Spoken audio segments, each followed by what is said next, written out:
Bio Bio TV, con el auspicio de Melipaz para el estrés y Valupaz para el insomnio de NOP Laboratorios, presenta el comentario de Tomás Mochati.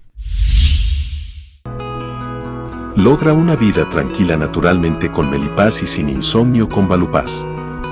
Melipaz tranquilizante que calma la ansiedad, controla el estrés y alivia el colon irritable. Valupaz, medicamento natural para el insomnio. Induce tu sueño y buen dormir de forma natural. No provocan dependencia. Para adultos y mayores de 12 años. Venta en todas las farmacias del país y en farmacias independientes.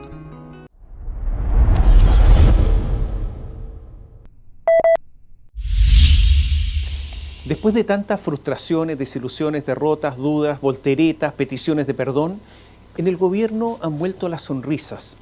No sabemos cuánto tiempo durarán, porque en los últimos tiempos políticos esto dura poco, un suspiro, la nada misma.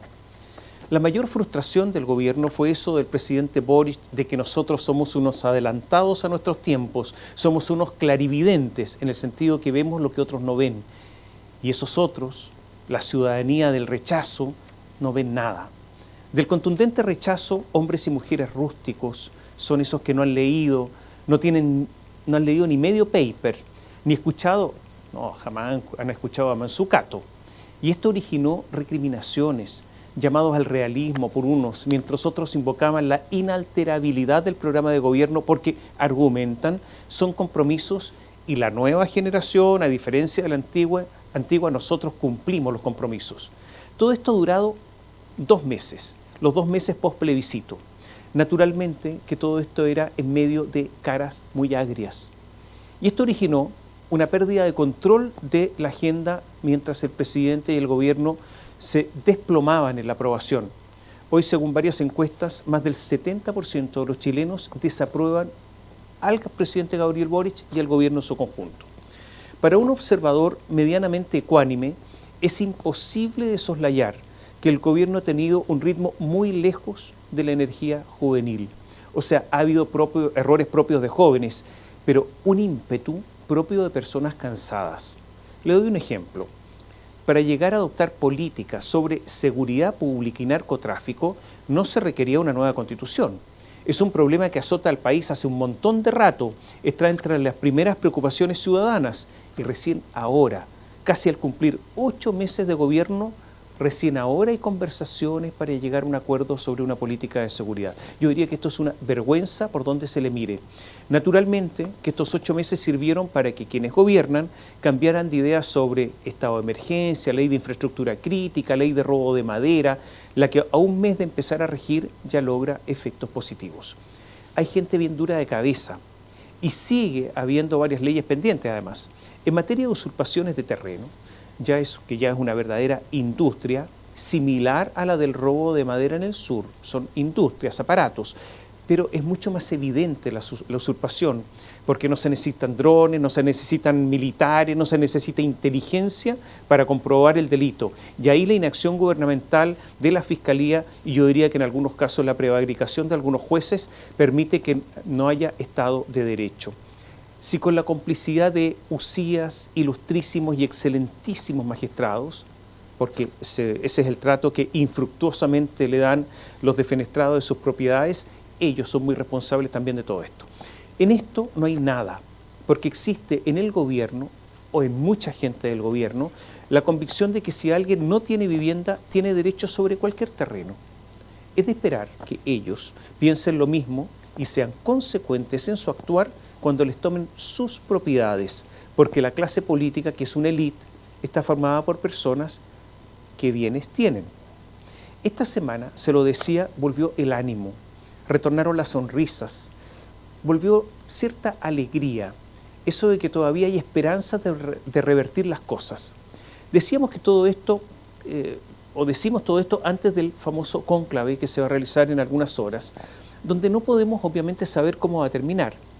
Si todo esto quedará gelatinoso, en los términos que usamos en otra columna, algo así como indefinido, sin consistencia, en que es una especie de estado etéreo, en que todos quedan contentos porque nadie entiende exactamente lo que ocurrió, o se toman definiciones y se ordena el gobierno con objetivos claros. El gobierno se dio cuenta además que ha perdido la influencia en el Congreso. Es verdad, finalmente vieron lo obvio, que no tienen mayoría, que esas mayorías hay que construirlas, y el que mandaron a hacer ese trabajo fracasó estentoriamente, que fue Giorgio Jackson, ministro de la Secretaría General de la Presidencia. Después mandaron a Analía Uriarte, devenida en experta política, aunque su mayor experiencia es en derecho medioambiental y en especial en bonos de carbono. Ella fue recibida, recordémoslo, cuando fue nombrada con abrazos públicos, más que por ella, para marcar una diferencia con Jackson. Fue una especie de venganza de los políticos. Pero Analía no se dio cuenta de eso. Le creyó a los políticos del Congreso, que tienen capacidad para dar abrazos de oso, de decir una cosa y pensar otras además. Y ha sido siempre así. Y ella, incauta, porque como le decía, su expertise, como se dice ahora, es otro, creyó que tenía capital político. Creyó que apoyando a Carol Cariola para presidir la Cámara de Diputados estaba todo resuelto. Estoy dispuesta a entregar todo mi capital político, dijo. Varios la miraron con una sonrisa de sorna. Lo cierto es que el gobierno y el Partido Comunista sufrieron en las últimas horas una gran derrota, consecuencia de la derrota en el plebiscito de un Partido Comunista harto sobregirado, porque con el 7% de los votos quiere demasiado. Carolina Toá, cuando ya Cariola estaba sentenciada, estaba guillotinada, acusó que la causa son los ataques cargados de misoginia, anticomunismo y violencia política.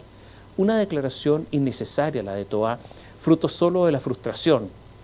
Se ha hecho un lugar común que cuando a una mujer en política algo no le resulta, se acuse de inmediato de misoginia, aversión a las mujeres, pero esto en verdad debilita simplemente la causa feminista.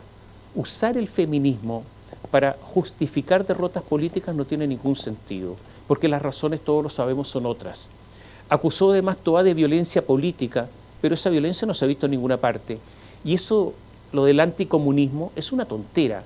Siempre cuando se opta por algo, se es anti algo, lo que es lo contrario. ¿O acaso los comunistas, por sus propias razones, no son antineoliberales o antiderecha? La política a veces está de verdad en un vuelo bien rasante.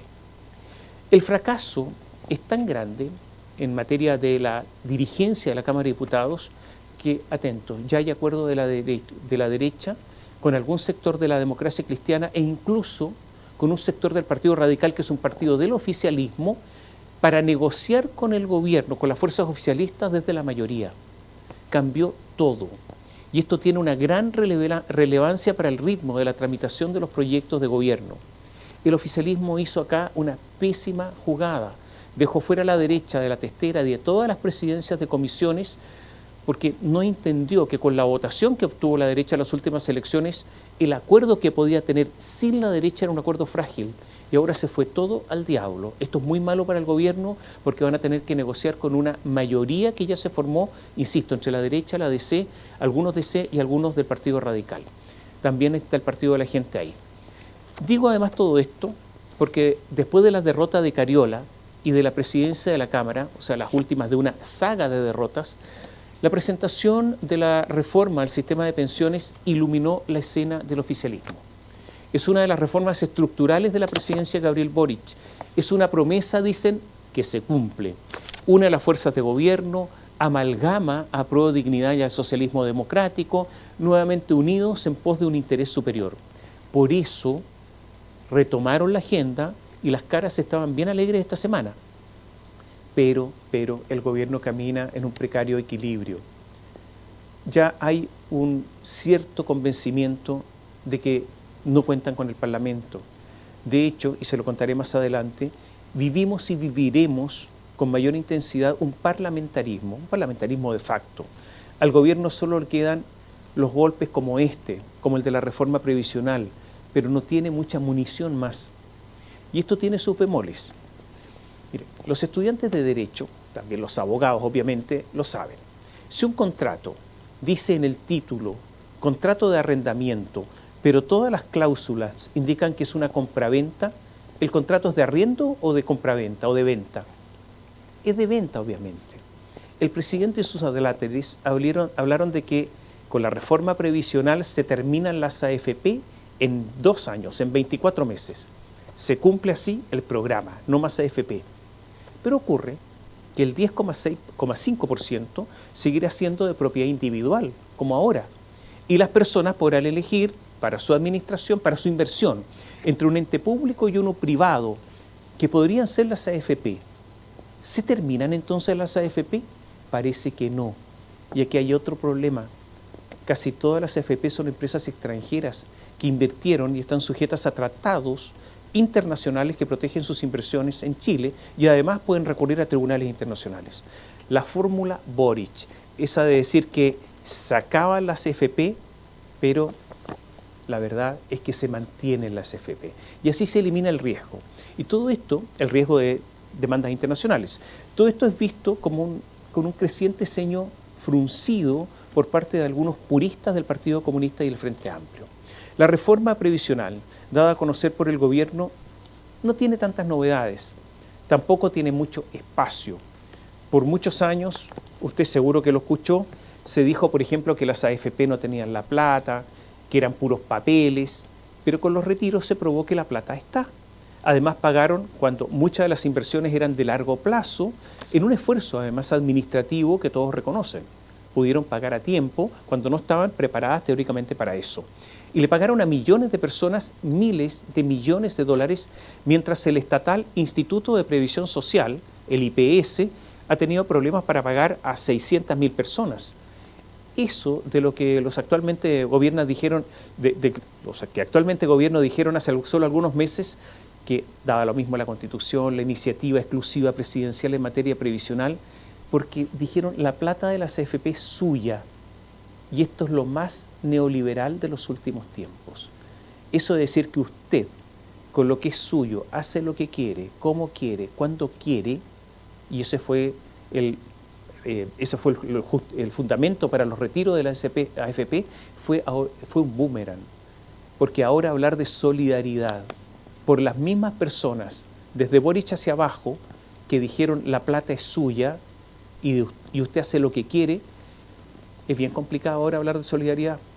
Suena que lo que antes era un poco hipócrita, un poco oportunista, un poco usar a las personas para ocultos y no tan ocultos intereses. Y ahora resulta que el gobierno tiene que remar en contra. Por eso la discusión sobre el destino del 6% a un fondo común para ayudar a los que reciben pensiones inferiores es tan resistido. Desde ya las personas que reciban un sueldo de 1.500.000 pesos o más no se beneficiarán con el nuevo sistema. Y ese 6% no será para ellos, lo van a perder en el sentido que va a ir a otras personas y sus pensiones no van a mejorar. Desde ya, la tasa de reemplazo para ese nivel de rentas o más no está garantizada, y sí para los más bajos ingresos. Y mucha gente que no gana ese 1,5 millones aspira a ganarlo, o al menos aspira a que sus hijos sí lo ganen. Entonces, la situación es complicada para el gobierno. Y es posible además que aunque el 6% vaya a un fondo común, esa plata no alcance para la pensión garantizada universal. Porque a esto hay que agregar otros aspectos. A ver, hay un plan impulsado por el nuevo presidente de Colombia, por el presidente Petro y por Boric en Chile, de legalizar, regularizar a los venezolanos que entraron en forma clandestina. En Colombia hay muchísimos venezolanos que han entrado, son países fronterizos. También, obviamente, legalizar a colombianos, a haitianos, a bolivianos, etc. Esas personas que nunca han cotizado en su mayoría tendrán derecho pleno a la PGU, a la pensión garantizada universal, lo que será una carga neta al sistema de cientos de miles de personas que nunca han aportado. Y se agrega que con la PGU no habrá mucho incentivo para cotizar, porque siempre habrá una pensión garantizada, fomentándose así el trabajo informal, o sea, el trabajo, en nuestros casos, el trabajo negro. Porque podrán ahorrar aparte, porque tendré sí o sí una pensión garantizada. ¿Para qué poner mi plata ahí? El incentivo para la informalidad de personas que no pagan impuestos y que constituyen en muchos casos una competencia desleal para quienes trabajan formalmente, ya alcanza al 30% de todos los que trabajan. El 30% de todos los que trabajan en Chile trabajan informalmente. Es una cifra enorme. Y en este sentido, estarían en el mismo nivel de, lo decíamos, muchos inmigrantes. No aportan, pero obtienen beneficios. ¿Bastará entonces el 6% o se producirá un Transantiago previsional en el que, como ocurrió con el transporte público, con Lagos y Bachelet, que se lavaron las manos porque al final de cuentas las cuentas las pagan los que contribuyen con sus impuestos, o sea, los del trabajo formal? Hay otro aspecto. El 6% lo administrará el Estado. Y en Chile, cuando se habla de Estado, hay que, para nuestra desgracia, asociarlo a los políticos. Serán miles de millones de dólares que entrarán a las arcas públicas progresivamente en billetes mes a mes. Todo esto es muy tentador. Y todos sabemos que el Estado no es un muy buen administrador. Algunos dirán mal administrador. ¿A quién responderán si su administración les sale mal? ¿Quiénes podrán decir además usted lo hizo mal o bien? Y si lo hicieron mal, ¿con qué responderán? Y no me refiero a los simples vaivenes que tiene el mercado, sino derechamente a las inversiones malas. Porque en esa administración no habrá competencia, sino que unos señores nombrados por la política administrarán sin que haya alguna alternativa. Hay otro aspecto. En el 10,5% habrá competencia entre el Estado y entes privados, que entiendo podrán ser las actuales AFP. Ojalá que sea competencia leal, porque el Estado muchas veces no lo hace. Le pongo un ejemplo.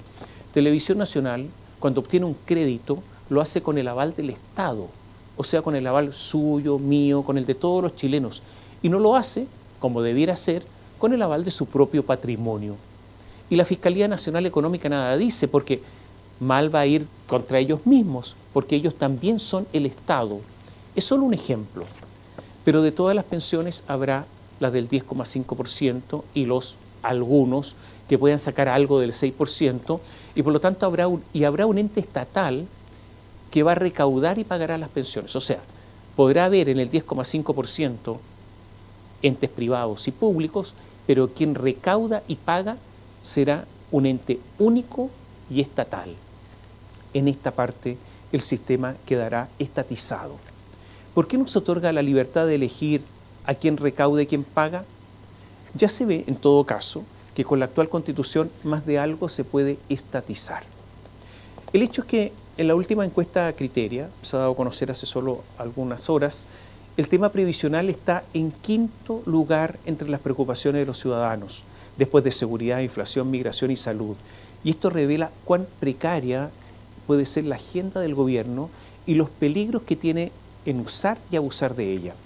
Pero las cosas son como son, y el gobierno está débil y no tiene muchas alternativas. El quórum para esta reforma de pensiones es de 3/5 en el Congreso. Los votos, así como está el proyecto, no están. Es posible que la derecha se abra a negociar un porcentaje de ese 6% y que parte vaya, por ejemplo, a fondos individuales y parte al fondo general. Por ejemplo, la mitad, un 3%. En esta parte hay que mirar con atención, creo yo, al Partido de la Gente. Es un partido con creciente adhesión que está siendo observado con muchísima preocupación por la derecha en términos de competencia. Y ocurre que Franco Parisi, y en general ese partido, está a favor de que el 6% vaya íntegramente a las cuentas individuales. Si esto cobra fuerza, se va a endurecer la posición de la UDI, de Renovación Nacional y de Evópoli, porque van a sentir la competencia del Partido de la Gente y también de algunos demócratas cristianos. Entonces, para el gobierno está sumamente cuesta arriba lograr que se apruebe la reforma previsional en los mínimos que ha planteado. Estas son las razones, por lo que dije antes, el gobierno logró retomar el control o cierto control de la agenda y de ahí el contentamiento, pero eso puede ser solo una estrella fugaz en el firmamento. El cónclave oficialista adquiere entonces mucha más relevancia. Será una de las últimas oportunidades, si no la última, para adquirir cohesión y unidad de propósitos. Con metas chicas, sin refundaciones ni pretensiones asesinas del neoliberalismo, sino con algunas cuestiones mucho más modestas. Decíamos antes que hay un creciente parlamentarismo de facto. Esto ya ocurrió con Piñera, donde el gobierno fue una especie de títere digitado por múltiples titiriteros parlamentarios, algunos sin mucha destreza. Ahora está pasando lo mismo. No solo porque el gobierno no tiene mayoría, porque es débil, porque está falto de elenco, porque el Partido Socialista y el PPD no están muy cómodos, sino porque perdió totalmente el control de la agenda constitucional. No es solo la derrota en el plebiscito. ¿Se acuerda que en la negociación constitucional post-plebiscito hubo intentos de intervención gubernamental directamente ordenada por Gabriel Boric, con Ana Lía Uriarte participando en las reuniones de los negociadores como una especie de orejera del presidente y guardiana de la buena doctrina, y con llamados públicos de la vocera Camila Vallejo? Bueno, eso se terminó. Y se lo explico. A ver, en las últimas horas se ha llegado a un acuerdo en el Congreso de la democracia cristiana a la UDI. ¿Cuál es el acuerdo? El Congreso, de manera definitiva, se ha tomado, y este es el acuerdo, se ha tomado el camino constitucional.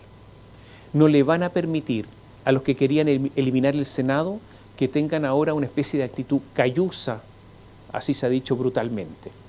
Entonces, ¿qué es lo que se ha acordado en las últimas horas? Se resolvió crear un órgano que será un comité o consejo de admisibilidad de las normas constitucionales. Este consejo de admisibilidad se elegirá por ambas cámaras en listas cerradas y estará compuesto por 14 abogados. Serán elegidos con un quórum de 4/7. También habrá un consejo de expertos nombrado por el Parlamento. Este consejo de expertos, escuche bien, este es el camino constitucional, redactará un proyecto constitucional y este proyecto se entregará a la convención que se elija. Cuando esté funcionando la convención, un cuarto, o sea el 25%, podrá pedir que se intervenga el comité de admisibilidad, que funcionará mediante un quórum simple, o sea, con 8 votos habrá mayoría. La convención va a recibir el proyecto redactado por el Congreso. Podrá modificar ese proyecto previo paso de las normas por el Consejo de Admisibilidad. Y una vez que salga el proyecto, si es que hay quórum, una vez que salga el proyecto de la convención, se va de nuevo al Congreso, que lo podrá modificar. Y después que salga del Congreso, se va a plebiscitar. Es decir, el Congreso va a tener la última palabra antes del plebiscito. Al Partido Socialista no le gusta mucho esta fórmula que ya está acordada, o sea que el proyecto final vaya al Congreso, pero sí le gusta, atención con esto, al PPD. También al Partido en Formación Amarillos. O sea, lo que es acordado es prácticamente un poder total del Congreso. El Partido Comunista y el Frente Amplio están enojados, más bien, o mejor dicho, indignados con lo que se ha acordado. Están sintiendo en carne propia la derrota del 4 de septiembre. Y aquí el gobierno no tiene ni chus ni mus. Parlamentarismo con las velas desplegadas. Es sabido que si hay una elección de convencionales, en estos momentos habría una dura derrota para el Frente Amplio y el Partido Comunista, por lo que ven cómo se esfuma en estos instantes la posibilidad de una institucionalidad refundadora del país. Empiezan a sentir una especie de sabor a hiel, un sabor muy desagradable. La reforma a las pensiones y la situación gubernamental están enmarcadas obviamente por la crisis económica. Esta semana se produjo algo muy extraño.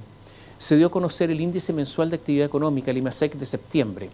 El país se achicó, decreció en un 0,4%. El ministro de Hacienda, Mario Marcel, estaba contento. Primera vez que yo veo a un ministro de Hacienda que se alegra cuando el país que codirige se achica. Su felicidad es que los analistas pensaban que se achicaría más. Entonces, como se achicó menos, estaba feliz. Dijo que el aterrizaje es suave. Es posible que Hacienda sea una especie de lo que ese libro contaba desde el jardín, o sea que se vive una vida bien paralela. Basta ver cómo ha caído la venta de los perecibles en los supermercados, o sea, la comida, para tener amplias razones suficientes para ser bastante más cauto. Todas las cifras económicas son muy malas, con caídas enormes de 30, 40, 50% o más. Hay una especie de desplome económico. Y es raro lo que pasa con el ministro. él está acostumbrado a los números, ese es su fuerte y no las leyes. Parece que ahora ve solo algunos números muy puntuales. Es obvio que la reforma previsional agrega carga a las empresas, 6%, y también la reforma tributaria agrega carga a las empresas y las 40 horas laborales. En otras crisis, debido a la solidez que tenía la economía chilena, ya no la tiene, y el crecimiento potencial, aunque en algunos casos con demora, en esos tiempos de crisis siempre había una caída y un efecto rebote. El país comenzaba a crecer rápidamente después de la crisis, pero ahora no va a ser así. No va a haber efecto rebote porque no hay ahorro, no hay inversión, cae el consumo, hay inflación, hay pérdida de profundidad del mercado de capitales, hay gran déficit de la cuenta corriente, hay salida de capitales al exterior y lo más importante, no hay confianza en el gobierno y cada día menos en el ministro. Porque es raro lo que ocurre con Marcel. Algunos dicen que hay un paralelismo con el presidente. La diferencia es que uno depende del otro, uno se puede ir y el otro no. Es lo mismo que la elección de Nicolás Izaguirre como candidato a dirigir el Banco Interamericano de Desarrollo, el BID. Sabemos que este es un cargo político donde hay trenzas internacionales bien aceitadas, pero que el personaje que dijo que había que bajarse de los patines, el que justificaba que no hay que proteger la propiedad industrial, y uno de los economistas conocidos, de los pocos conocidos que apoyó la Constitución derrotada, sea un candidato al BID, habla a las claras que los favores se pagan y que el hecho de ser un camaleón rinde frutos. Y que la burocracia internacional, en manos de burócratas que se apoyan entre ellos para cargos muy bien remunerados y con pensiones de sueño, lo permite todo. Basta recordar que la CEPAL, que tiene sede en Santiago, fue dirigida por años por una admiradora de un dictador, Fidel Castro. El gobierno se juega mucho en el cónclave en Cerro Castillo. Se juega mucho con la reforma previsional en la que tendrán que agachar la cerviz el Frente Amplio y el Partido Comunista. Ya perdió el control del camino constitucional y perdió el control del Parlamento. La duda realista es si eso, la reforma previsional, es si el cónclave bastarán para ganar apoyo, para reconquistar confianza, para redirigir el rumbo, para lograr unidad, para hacer un gobierno en forma. O si ya nada es suficiente. O si ya se cruzó el Rubicón y haga lo que haga el presidente o el gobierno, la suerte ya está echada. Para salir de esta duda, no habrá que esperar mucho. Los tiempos, los plazos, ahora son extremadamente cortos. Bio Bio TV, con el auspicio de Melipaz para el estrés y Valupaz para el insomnio de NOP Laboratorios, presentó el comentario de Tomás Mochati. Logra una vida tranquila naturalmente con Melipaz y sin insomnio con Valupaz. Melipaz tranquilizante que calma la ansiedad, controla el estrés y alivia el colon irritable. Valupaz, medicamento natural para el insomnio. Induce tu sueño y buen dormir de forma natural. No provocan dependencia. Para adultos y mayores de 12 años. Venta en todas las farmacias del país y en farmacias independientes.